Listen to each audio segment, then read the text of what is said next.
Hey, it's Joshua Vergara. What's going on, everybody? And this is the Samsung Galaxy Note 8. Now, Samsung has had a bit of a resurgence since the Galaxy S8, trying to make up for the problems of the past. But how does one of the most feature-packed phone lines redeem the past? Well, that's what we hope to find out. It's easy to think that the Galaxy Note 8 will basically be a Galaxy S8 Plus with an S Pen. And while that's not too far from the truth, it's also just a tad bit too simplistic. To start, the phone currently comes in 4 colors: black, gray, gold, and blue. For the US market, there will only be the gray and black editions. That's why I went straight for the blue one, because I don't feel like I'll be able to use it anymore after this. So let's get the obvious part out of the way. The phone looks and feels a little bit big. Much like with the Galaxy S8 Plus, it has a screen that comes in at 6.3 inches. Think about that for a second. The Note line used to be known for its 5.7-inch displays, and now they're finding ways of extending it by 3/4 of an inch. Thankfully, we have the curved infinity display that helps with handling, but this is still not the most ideal phone to use in one hand. The display continues the trend of steeper aspect ratios, and it continues the other trend of taller and more narrow displays. The difference here is that the curves have been dialed back a tad, mainly because the phone itself is a little bit bigger, a little bit taller, and a little bit thicker all around. But it's hard to knock the size too much because that large screen size remains one of the most enjoyable parts of the Note. In order to make room for this, the Note 8 also catches up to the new design aspects like removing the tactile home button and capacitive keys, and a button basically underneath the screen that will vibrate when you press down hard enough. Speaking of buttons, the rest are all where you would expect, though the Bixby button now finds its way into the Note line. The next enjoyable part of the Note when compared to the Galaxy S line is the more premium experience. The Note generally tried to have better specs, and that philosophy returns in the Note 8.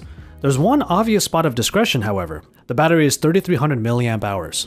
While we always would prefer a bigger battery for better longevity, we also kind of understand what the motivations were here.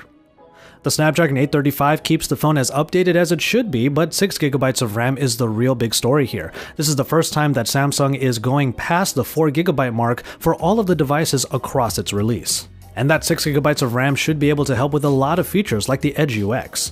It gets one useful update for the multitaskers out there. Users have told Samsung that due to the large screen, multi-window has been utilized a bunch. For those users, the Note 8 adds in dual app shortcuts called App Pair.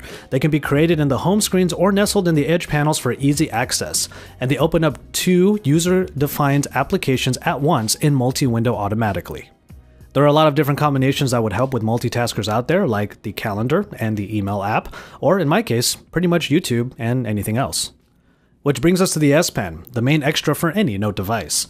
Over the years, the S Pen has been given many new features that it's kind of hard to list them all. Open up the pen command menu and you'll see all of the different features. Smart selection, note creation, screen capture, and there's even an option for using the pen and all of its brushes to do some coloring. Maybe you would like to share some of your doodles in the Pen Up artsy social media network, or just use the S Pen pretty much like a mouse to do things like click, drag, and drop. Translate has been updated so it can translate more than just single words at a time. And for the real note taker, the screen off memo that activates from standby can now record 100 pages of editable notes without the need to unlock the device first. Now, the main new feature here is actually a fun one, but it's still kind of practical. The Live Message, which records the user's path to writing a short message into an animated GIF. Added effects like sparkles and neon lighting give it a little bit more flair, helping to make pleasing GIFs that you can send to friends, significant others, or pretty much anyone that deserves that little bit extra. All of this is on top of the Samsung UI that continues to look about as streamlined as ever. The software on the Note 8 looks very similar to the one from the S8 with very few changes in the look.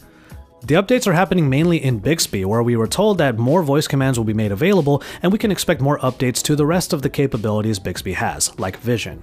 We'll continue to test Bixby and see how every aspect gets better on the Galaxy Note 8. So with all of that out of the way, we can talk about the main addition to the Galaxy Note 8, the camera. As expected, the dual camera has made it to the Samsung ecosystem, adding that second lens on the back in an obvious black area. The black color to this whole area is a little bit jarring when you see it on every device, no matter what color it is, and it kind of adds a high level of contrast when you're using a non-black device. How it looks is kind of up to you, but these cameras really pack a punch. 12 megapixel dual pixel sensors with OIS in both lenses, and one lens is a 2x optical zoom at f2.4 aperture. 10x digital zoom is possible, but overall having OIS in both sensors is kind of a big deal. It will really help for when you go tighter into a shot and all of those jitters are actually being compensated for. The interface for the camera has changed a little bit to reflect this new hardware change. Live focus is not only still available, it is now kind of front and center.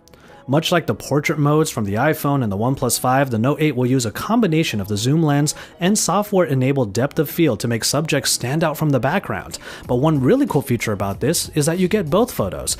You get the picture from the zoom lens that has the depth of field, and you also get a picture from the regular lens, so you have both to choose from. We of course applaud the move to a dual camera setup, and so far it seems that Samsung is putting some real thought into their iteration. It already benefits from fast focusing dual pixels, the dual OIS, and pretty much every other mode that you would expect in a Samsung camera. And all of this is alongside the front-facing 8 megapixel camera that has autofocus and 2K video recording. We'll be putting all of these lenses to the test when we get our hands on our review unit. And so there you have it, the Samsung Galaxy Note 8. Consider for a fact that everything that I told you in this video is basically what is new, and there's still so many other features that you may or may not already be familiar with inside of the Galaxy Note 8. So far, the Galaxy Note 8 manages to be just slightly larger than its predecessor, but much bigger and badder in every other area that truly counts. The screen continues to be a sight to behold, adding a zoom lens gives people more shooting possibilities, and the S Pen remains one of the most useful tools for anyone that bothers to use it, especially for productivity. We're excited to get our hands on the Note 8 as always, and we will be bringing you our full review soon. Pre-orders start on August 28th with the phone going out on September 15th, and until that time you can continue to watch all of our coverage of the Samsung Galaxy Note 8 here at Android Authority. So like this video and subscribe to the channel if you haven't already to keep up with all of the great news and announcements regarding the Note 8, because we are your source for all things Android.